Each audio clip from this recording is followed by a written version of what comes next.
سید الکونین حبیبا فخر دو جهانا سید الکونین حبیبا. درنو اوریدونکو ستاسو پام راوړو د الحاج مولوي محمد یاسین فهیم صاحب د خوش پیغمبر صلی الله علیه وسلم د سپېڅلو قومندانانو وخبرونو ته. سید الکونین حبیبا فخر دو. بسم الله الرحمن الرحیم. الحمد لله رب العالمين حمد الشاكرين. الصلاة والسلام على سيد الأنبياء والمرسلين سيدنا ونبينا وشفيعنا ومولانا محمد وعلى آله وأصحابه الطيبين الطاهرين. قدرمن اوریدونکو د ژوند د لارې د خپرونې مینوالو السلام علیکم ورحمت الله وبرکاته. ستاسو روغتیا او خوشحالي د پاک رب نه غواړم په دې هیله چې د صحت او عافیت جامې په تن ولرئ او خوشحالي مو په برخه وي. دا دی زه محمد یاسین فهیم د ژوند د لارې د خپرونې په وړاندې کولو کې ستاسو په خدمت کې یم. زموږ د نن ورځې د خپرونې موضوع بیا هم د خوش پیغمبر خواږه قمندانان. د رسول اکرم صلی الله علیه وسلم د جلیل القدر صحابه و کرامو څخه یو لوی سپهسالار او یو وچت صحابي حضرت عبدالرحمن بن عوف رضی الله تعالی عنه. حضرت عبدالرحمن بن عوف رضی الله تعالی عنه د دومه تجندل سپهسالار و. هغه مبارک چې کله مدینې منورې ته هجرت وکړ نو بلکل مفلس او تشلاسی و، تر دې چې پرته له لباس او پرته د جامو ورسره نور هیڅ شی نه و. رسول اکرم صلی الله علیه وسلم د دینی ورورولي له سعد بن ربیع انصاري رضی الله تعالی عنه سره جوړه کړه. سعد بن ربیع انصاري رضی الله تعالی عنه په خوشحالي او په پراخه ټنډه هغه ته هرکلی ووایه. ورته وی فرمایل زه په مدینه کې تر ټولو زیات شتمن یم. الله رب العزت پر ما فضل او کرم کړی دی. په دې وخت کې زه 2 باغونه لرم او 2 میرمنې هم لرم. په دې باغ کې چې د عبدالرحمن کم باغ خوښ وي زه یې ورته بخم او همداراز یوې میرمنې ته طلاق ورکوم چې له عدت پوره کېدو وروسته د حضرت عبدالرحمن بن عوف رضی الله تعالی عنه سره واده وکړي. سبحان الله، څومره لویه قرباني چې د انسانیت په تاریخ کې به دومره لویه قرباني نه وي لیدل شوې. بل لور ته د عبدالرحمن بن عوف رضی الله تعالی عنه غیرت دا ونه منله چې د خپل دینی ورور دا وړاندیز قبول کړي، بلکې سعد بن ربیع انصاري رضی الله تعالی عنه ته وفرمایل الله رب العزت دې ستا په مال او شتمنۍ کې برکت واچوي. ما ته یوازې د ښار د کاروبار ځای وښایه، زه په خپل لاس مزدوري کوم، زه نه غواړم چې د بل چا په اوږو بار شم. نن دې راشي مسلمانان د خپل ورورولي دې وګوري، هغه حقیقي ورونه دې وګوري یا کم دوستان چې دوی لري چې هغوی سره د دوی کړه او د ده وړه آیا په مطلب دی یا د دیو هدف او مقصد صرف د الله رب العزت رضا ده. حضرت عبدالرحمن بن عوف ربیع انصاري رضی الله تعالی عنه ته وایي الله رب العزت دې ستا په مال او شتمنۍ کې برکت واچوي، څه چې الله تا ته درکړي نور دې هم زیات کړي. ما ته یوازې د ښار د کاروبار ځای وښایه، زه په خپل لاس مزدوري کوم، زه نه غواړم چې د بل چا په اوږو بار شم. څو ورځې وروسته حضرت عبدالرحمن بن عوف رضی الله تعالی عنه د الله په نوم سوداګري پیل کړه. الله رب العزت د ده په مال کې دومره برکت واچوه چې په څو ورځو کې مال او شتمني 1/2 شوه. یو ځل عبدالرحمن بن عوف رضی الله تعالی عنه د رسول اکرم صلی الله علیه وسلم په دربار کې په داسې حال کې حاضر شو چې خوشبویي یې لګولې وه، چاپیریال یې ټول معطر کړی و. رسول اکرم صلی الله علیه وسلم ترې وپوښتل دا زه څرنګه انقلاب او بدلون وینم؟ دا خوشبویي خو نن بل ډول پیغام ورکوي. حضرت عبدالرحمن بن عوف په ډیر درناوي سره د شونډو لاندې مسکا شو او رسول اکرم صلی الله علیه وسلم ته وړاندیز وکړه ای د الله رسوله ما د یوې انصاري میرمنې سره واده کړی دی. رسول اکرم صلی الله علیه وسلم ترې وپوښتل څومره مهر دې ورکړی دی؟ عبدالرحمن بن عوف رضی الله تعالی عنه ورته وړاندیز وکړه ای د الله رسوله د سرو زرو یو ډال. له دې وروسته رسول الله وفرمیل اوس ولیمه وکړه، اگر که هغه د بیزې غوښه هم وي خلکو ته ډوډۍ ورکړه. حضرت عبدالرحمن بن عوف رضی الله تعالی عنه فرمایی چې الله رب العزت زما د سوداګري په مال کې دومره برکت واچوه که ما به یو کاڼی هم پورته کوه هغه به راته الله رب العزت سره یا سپین زر ګرځوه. مطلب برکت دی، ځکه د هغه په زړه کې اخلاص و، د هغه په زړه کې صداقت و او د خپل د مال زکات یې ورکوه، نو الله رب العزت د هغه په مال کې دومره برکت اچولی و. حضرت عبدالرحمن بن عوف رضی الله تعالی عنه له سوداګري او تجارت پرته د بزګري کار هم پیل کړ. یوه ورځ له غلې او دانې څخه ډک او بار اوس و اوښان یو ځای مدینې منورې ته داخل شول. چې ځمکه یې وخوځوله، ام المؤمنین حضرت عایشه رضی الله عنها پوښتنه وکړه چې نن ورځ ځمکه بل ډول آواز پورته کوي، چې څه لامل دی؟ چا ورته ځواب ورکه چې د عبدالرحمن بن عوف رضی الله تعالی عنه د 700 اوښانو کاروان مدینې منورې ته راورسېده. ام المؤمنین حضرت عایشې رضی الله عنها چې کله د حضرت عبدالرحمن بن عوف رضی الله تعالی عنه نوم واورېده نو یې فرمیل ما له محمد رسول الله صلی الله علیه وسلم څخه یو ورځ اورېدلي چې عبدالرحمن بن عوف به په ټوپونو او منډه جنت ته داخل شي. چا دا خبره حضرت عبدالرحمن بن عوف رضی الله تعالی عنه ته ورسوله. کله چې حضرت عبدالرحمن بن عوف رضی الله تعالی عنه دا خبره واورېده د دې خبرې په اورېدو بې اختیاره په خندا شو چې له خوشحالي څخه په جامو کې نه ځایېدو. تر ټولو لومړی د ام المؤمنین حضرت عایشې رضی الله عنها په خدمت کې حاضر شو او وړاندیز یې وکړه مورجانې آیا تا په خپله د رسول اکرم صلی الله علیه وسلم له خولې دا خبره اورېدلې وه چې زما په هکله دې د جنت د داخلېدلو زیری ورکړو؟ د مؤمنانو سپېڅلې مور حضرت عایشې رضی الله عنها ورته وفرمیل هو ما د رسول الله نه دا خبره اورېدلې وه چې هغه به ویل چې عبدالرحمن بن عوف به په منډه او په ټوپونو جنت ته داخل شي. عبدالرحمن بن عوف له حده زیات خوشحاله شو او وی فرمیل مورجانې ما نن ورځ پر همدې خوشحالي د سوداګري ټول مال او متاع له اوښانو سره یو ځای د مسلمانانو د سوکالي لپاره د الله په لاره کې وقف کړل. هغه 700 اوښان چې د غلې او دانې نه بار ول مدینې منورې ته راغلل. حضرت عبدالرحمن بن عوف چې دا د خوشحالي خبره واورېدله اوښان یې سره د دانو ټول د الله رب العزت په لاره کې وقف کړل. سبحان الله، څومره ښکلې جذبه او څومره ټینګ ایمان و چې د سوداګرو او د نن ورځ د تجارانو لپاره یو ژوندی مثال دی. خو متاسفانه باید ووایم چې د نن ورځ اکثره سوداګر دې ته متوجه دي چې پیسې د کمې لارې نه لاسته راوړو. په هغوی کې د حرامو او د حلالو تفکیک او تمیز د سره نشته. د الله حقوق خو پرېږده چې هغه د الله په لاره کې مصرف کړي، کوم د الله حق دی د دوی په مال کړي. د صحابه و کرامو رضوان الله تعالی علیهم اجمعین ټول ژوند د الله لپاره و چې الله زموږ نه راضي شي. هغوی په خپل محدود ژوند کې د الله رضا لټوله، دنیا او جایدات و مال نه لټوه. نو نن ورځې هم سوداګر او تجارونه په دې باندې پوه شي که دا مال تاسې د الله په لاره کې مصرف نه کړئ او د سمې لارې نه لاسته را نه وړئ، دا مال به په آخرت ورځ کې ستاسو په غاړه کې مار او اژدهار پروت وي او تاسو به چیچي او دا به درته وایي چې انا مالک و انا کنزک، زه ستا مال او ستا خزانه یم. خپل مال د خپل د ځان او د اولاد د بربادي او د بېعزتي سبب مه جوړوئ، بلکې خپل مال د ځان او د خپل د اولاد د عزت او د نجات اسباب او لامل جوړ کړئ. د الله په لاره کې ولګوئ. مسکینانو، یتیمانو، بېوزلو سره مرستې وکړئ. دا نه چې د هغو حقونه نور هم غصب کړئ او تر پښو لاندې کړئ.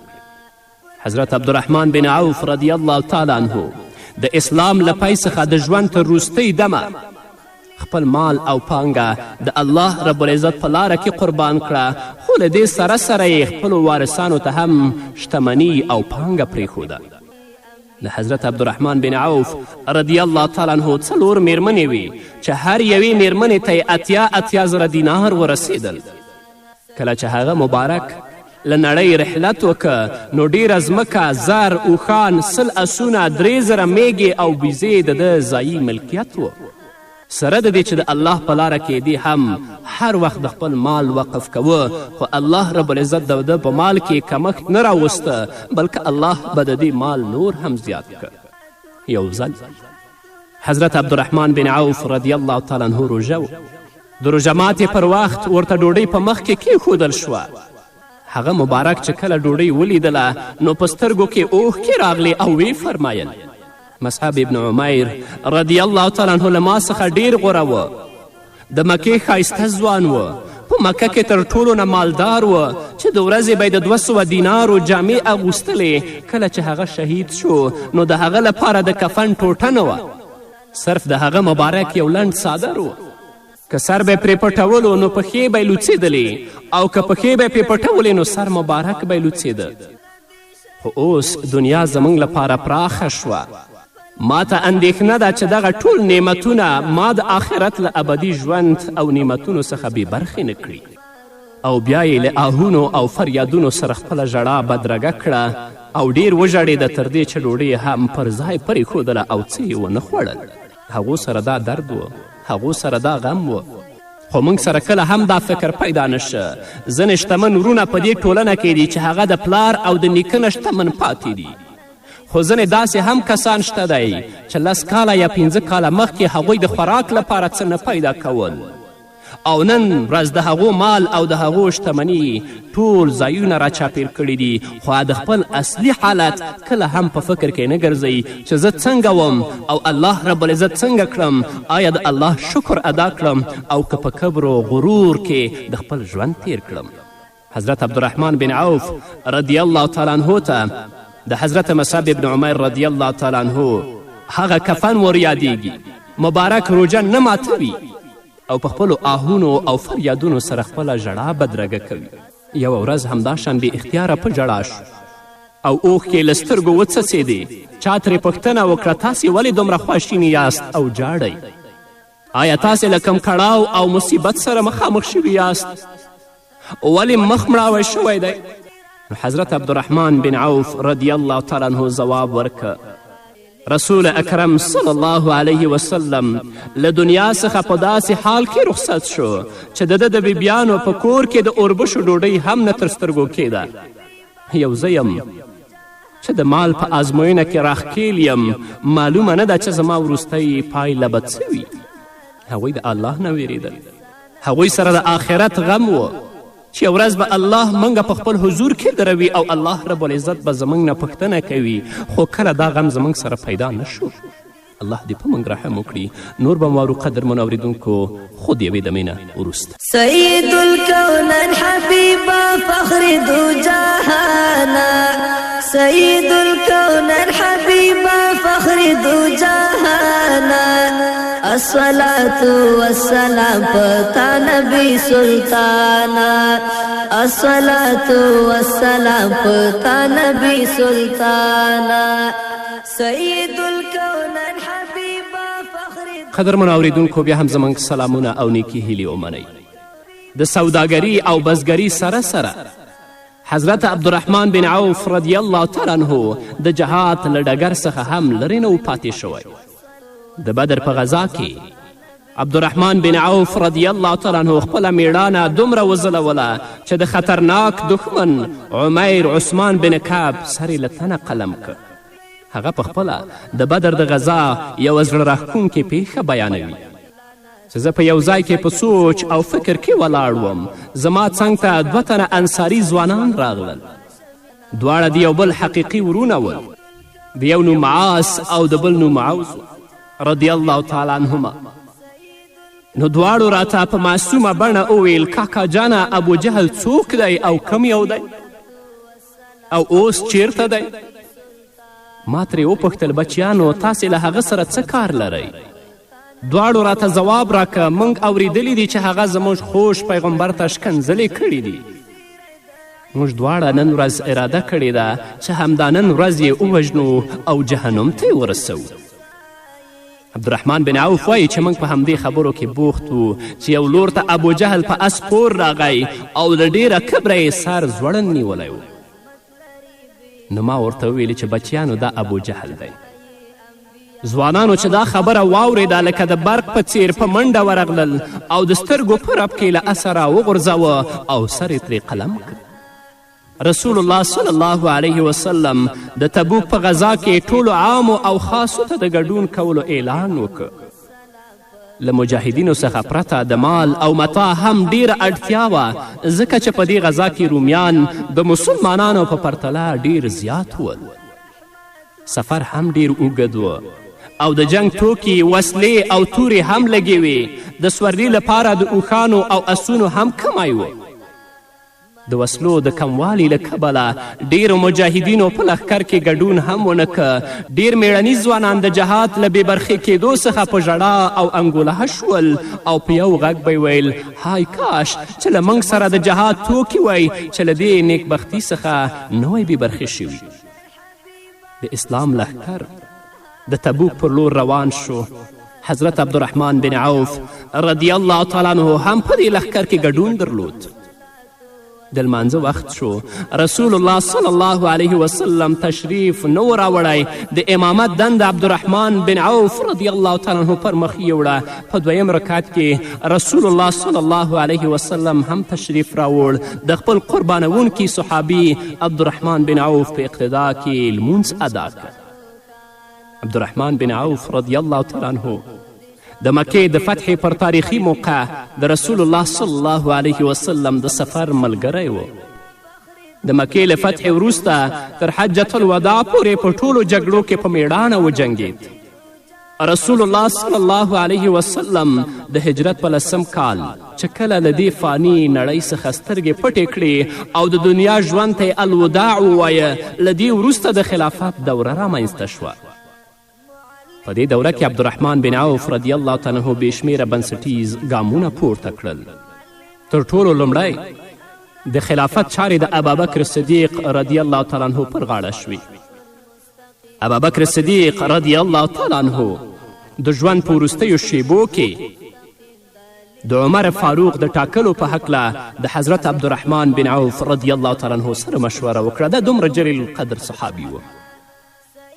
او امیر المؤمنین عمر فاروق رضی الله تعالی عنه چې کله په لمانځه کې د تورې ګزار وخوړ او له درده بېهوشه پرېوت، نو پاتې لمونځ عبدالرحمن بن عوف رضی الله تعالی عنه ادا که او بیا یې له دې وروسته عمر فاروق رضی الله عنه راپورته که او کور ته یې ورساوه او بیا یې ورته وړاندیز وکه خپل نایب وټاکه. نو امیر المؤمنین عمر فاروق د 6 صحابه کرامو نومونه واخیستل او وی فرمایل په 3 ورځو کې دننه یو خلیفه وټاکئ. د دې 6 کسانو په ډله کې عبدالرحمن بن عوف رضی الله تعالی عنه هم شامل و. له دې پرته د عثمان، علي، سعد، زبیر او د طلحه رضی الله عنهم نومونه هم اخیستی ول. د امیر المؤمنین عمر فاروق رضی الله تعالی عنه له کفن او خښولو وروسته تر 2 ورځو پورې په همدې خبرو څېړنه روانه وه. عبدالرحمن بن عوف رضی الله تعالی عنه دا رایه ورکړه چې د 6 په ځای دې له 3 کسانو څخه یو وټاکل شي. لنډه دا چې ټولو په یوه رایه عثمان بن عفان رضی الله تعالی عنه ته د خلافت چارې ورسپارلې او د ټولو حاضرو خلکو په مخ کې اعلان وکړه او د بیعت لاسونه یې ورکړل. د همدې خلافت په لارو چارو کې عبدالرحمن بن عوف رضی الله تعالی عنه مهم رول ولوباوه. عثمان بن عفان رضی الله تعالی عنه په یو موقع وفرمایل چې ما له رسول اکرم صلی الله علیه وسلم څخه دا خبره اورېدلې ده چې له ما څخه وروسته چې کم سړی زما د بیبیانو مطهراتو خدمت او ساتنه وکړي، هغه به په یقین سره امانتداره، ریښتونی او پرهیزګاره وي. تر دې چې دا فریضه حضرت عبدالرحمن بن عوف رضی الله تعالی عنه په ډیرې خوشحالۍ او رین تندي په غاړه واخیسته. د حج په سفرونو کې به عبدالرحمن بن عوف رضی الله تعالی عنه د سپېڅلو میندو لپاره د سفر توکي او سورلي برابرولې او د دوی هر ډول حفاظت به یې کوه څو د دوی د دعاګانو شرف او ویاړ ور په برخه شي.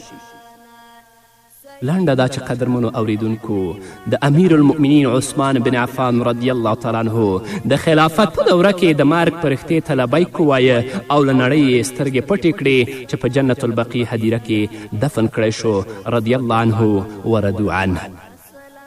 نو قدرمنو اوریدونکو دا و زموږ د نن ورځې خپرونه چې د حضرت عبدالرحمن بن عوف رضی الله تعالی عنه په هکله تاسو ته پوره معلومات وړاندې شول. تر بلې خپرونې پورې چې زه بیا هم ستاسو درانه حضور ته راځم تاسو ټول په پاک رب سپارم. پاتې ژوندم نیکمرغه، ښاد، بریالي او کامیاب اوسئ. سید الکونین حبیبا فخر دو جهانا، سید الکونین حبیبا فخر دو جهانا، الصلاة والسلام پتا نبی سلطانا، الصلاة والسلام پتا نبی سلطانا، سید الکونین حبیبا فخر دو جهانا، سید الکونین حبیبا فخر دو جهانا، الصلاة والسلام پتا نبی سلطانا، الصلاة والسلام پتا نبی سلطانا، لال د امین جولی فرزند عبدالله تا، لال د امین جولی فرزند عبدالله تا، ذریات اعلانا سب هاشمی جانانا، ذریات اعلانا سب هاشمی جانانا، سید الکونین حبیبا فخر دو جہانا، سید الکونین حبیبا فخر دو جہانا، الصلاة والسلام پتا نبی سلطانا، الصلاة والسلام پتا نبی سلطانا، دعا د ابراہیم خلیل او زیر د عیسائی، دعا د ابراہیم خلیل او زیر د عیسائی، مقتدائی انبیاء عظمت لری لوی شانا، مقتدائی انبیاء عظمت لری بیشانا،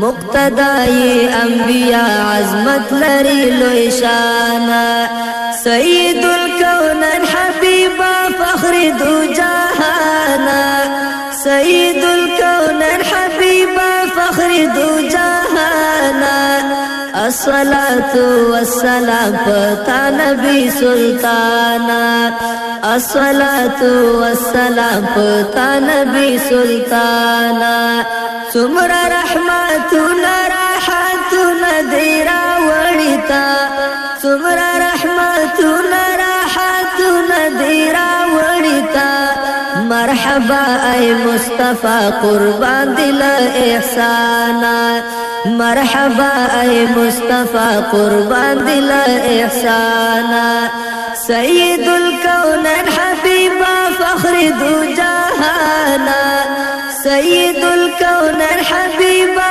فخر دو جہانا، الصلاة والسلام پتا نبی سلطانا، الصلاة والسلام پتا نبی سلطانا، حسن پلواشون دی شرمیگی مرسپوگ میرنا، حسن پلواشون دی شرمیگی مرسپوگ میرنا، نور پتا جلو دشوا دنیا عقبارو خانا، نور پتا جلو دشوا دنیا عقبارو خانا، سید الکونین حبیبا فخر دو جہانا، سید الکونین حبیبا فخر دو جہانا، الصلاة والسلام پتا نبی سلطانا، الصلاة والسلام پتا نبی سلطانا،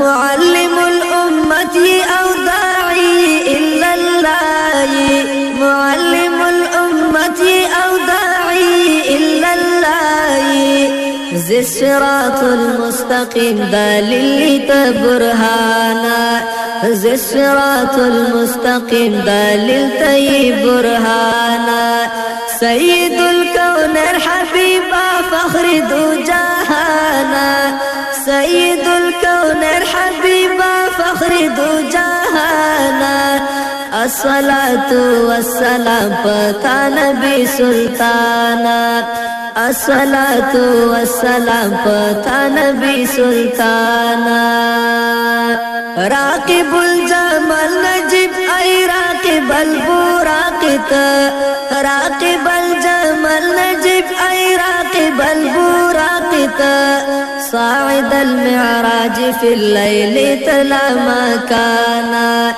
صاعد المعراج في الليل تلا ما كان سيد الكون حبيبا فخر دو جهانا سيد الكون حبيبا فخر دو جهانا الصلاة والسلام پتا نبی سلطانا الصلاة والسلام پتا نبی سلطانا اصدق الحديث هم او درد حکمتونو یې اصدق الحديث او هم درد حکمتونو یې جامع الكلم ويا بالغ البيان جامع الكلم